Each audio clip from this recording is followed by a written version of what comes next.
Okay, Psych 250 students, we're going to continue with Chapter 11. We're talking about the symptoms of schizophrenia. And of course, one of them, if you happen to have me for Psych 100, you might remember the case study of Freddie the catatonic, this gentleman who was kind of frozen like a statue and then broke out. And it kind of makes sense in some ways why people would just disconnect. If the world is full of delusions and hallucinations, I could see why they would withdraw into themselves. So when you see somebody walking around acting very unusual, maybe waving their arms, talking at nobody in particular, this gives us a better understanding that they're dealing with a variety of different phenomena, and hopefully it'll give you a little bit more empathy. Now let's get to those titles that I don't like, the negative symptoms, right? This inability to communicate, this inability to feel any kind of emotion. These are harder to reach, in my opinion, because you want somebody to be engaged with you in psychotherapy, and this is what Sigmund Freud came to realization, that his psychoanalysis had little value at all to the seriously mentally ill, especially if they were distributing or displaying negative emotions. And to me, it's very tragic because you see things that might have brought people pleasure in the past, but now does nothing for them. So, you get the sense that almost as if they're depressed, but it goes beyond depression. Just there's nothing there, right? It's almost like an empty shell. When we counteract that with positive symptoms, and again, positive sounds like they're good to have, and nobody really wants to have delusions or hallucinations, unless those folks who want to use drugs to get hallucinations. Positive are more externalized. Those are more things that you can see on the surface. They're definitely more engaging, but it doesn't necessarily make it a better symptom to interact with. But at least you have somebody who may, in fact, interact with you, at least briefly, right? Their behavior and their mannerisms are going to definitely stick out in society.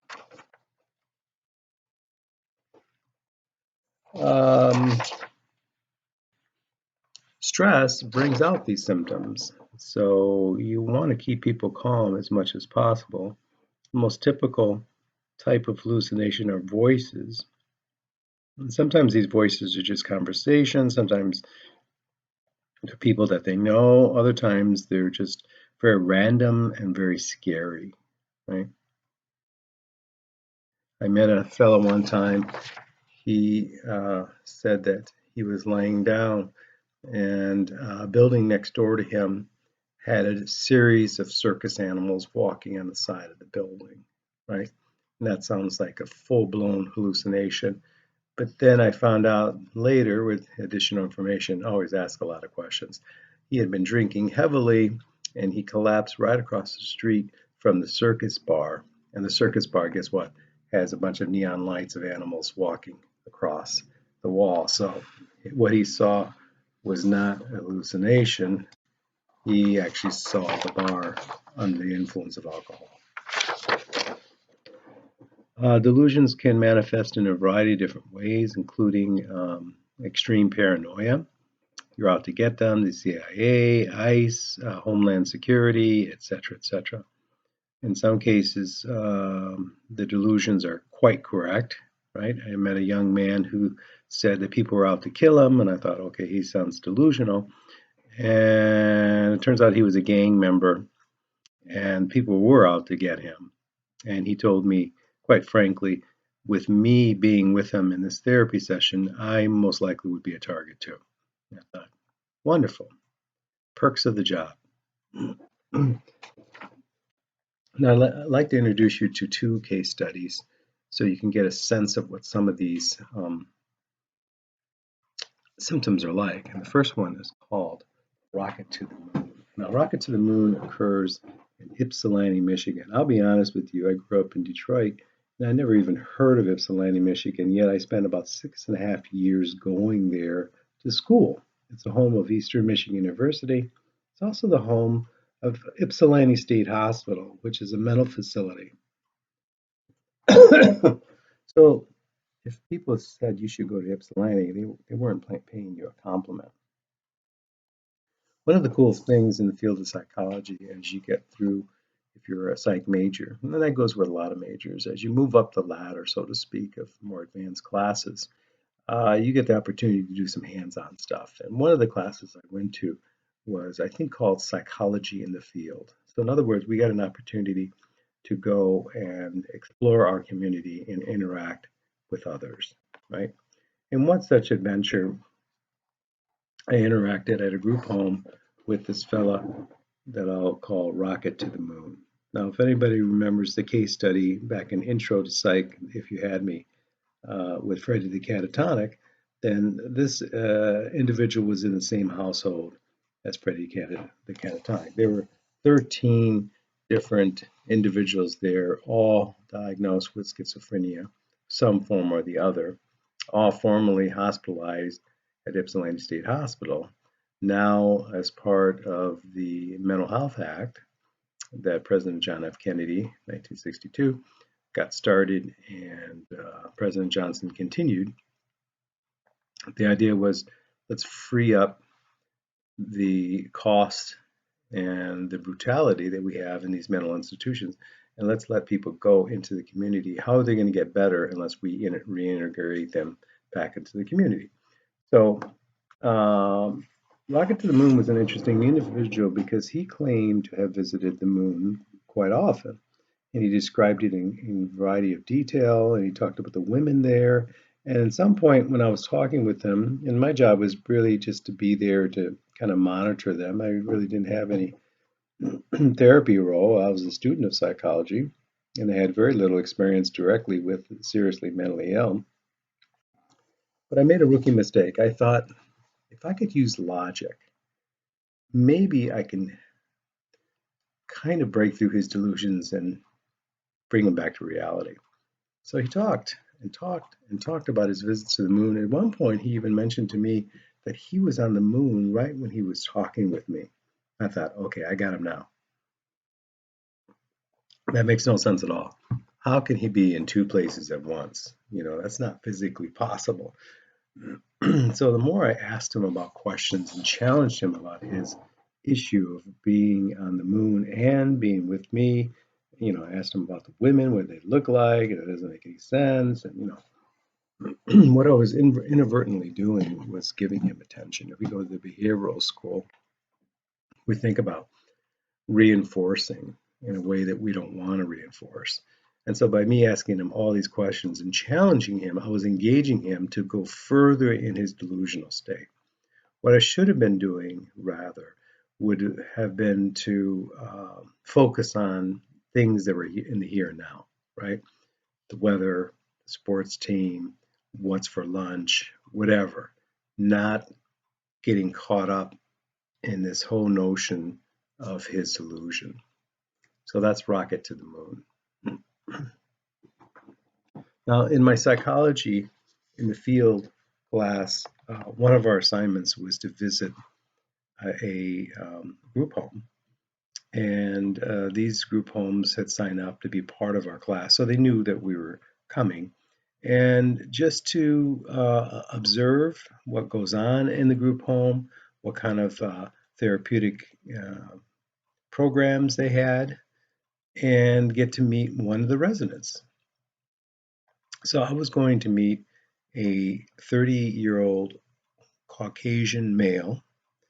He'd been institutionalized in Ypsilanti State Hospital for approximately, I think, around 10 years before moving to this group home.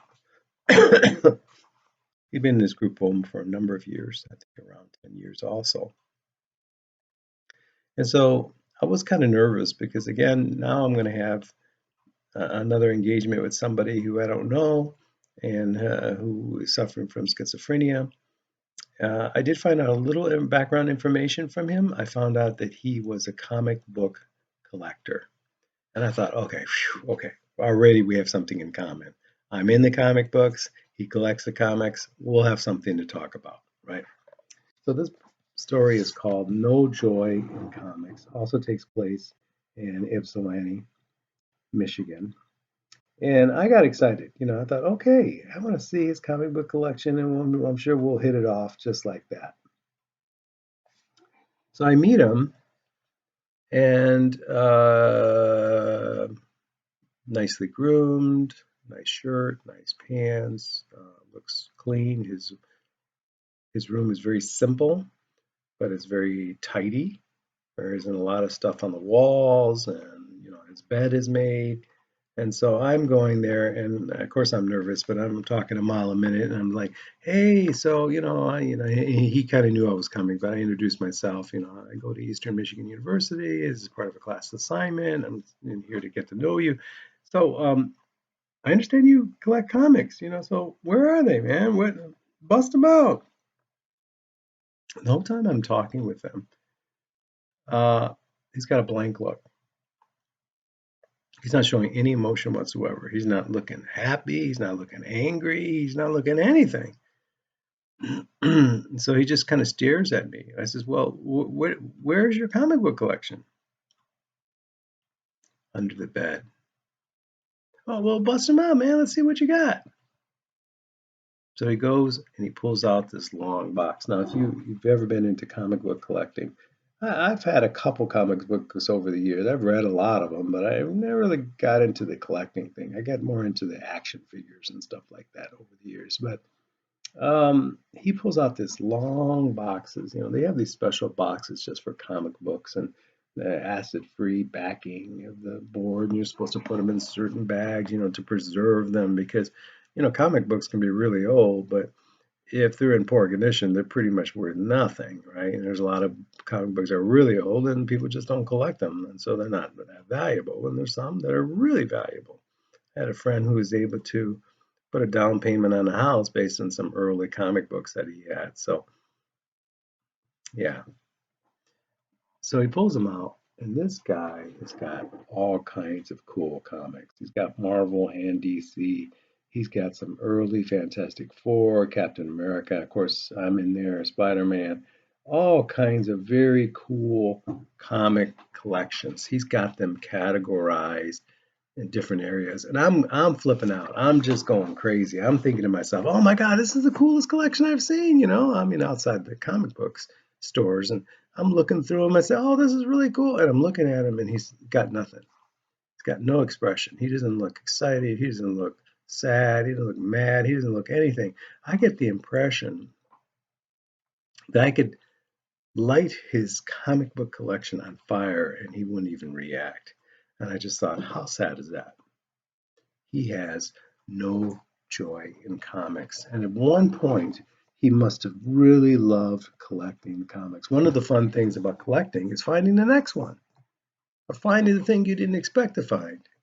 I call it treasure hunting. I like going to antique and collectible places with nothing in mind that I'm looking for, right? Just to see if I find a treasure. And if I don't, that's okay. I get to meet a bunch of interesting people. No reaction at all from this individual. So at one point, he loved this comic book collection. Now there's no joy. It's almost like somebody took a syringe, instead of injecting him with something, suck all the joy out of his life. And to me, that's very sad. Of course, that's a negative symptom. Let me give you the review for this class. Ooh, boy, for this chapter, there's a lot. Rocket to the Moon. I want you to talk about his diagnosis and everything you can remember about the case study, as well as No Joy in Comics. Also the diagnosis and everything you can tell me about the case. I want you to talk about schizophrenic societal impact.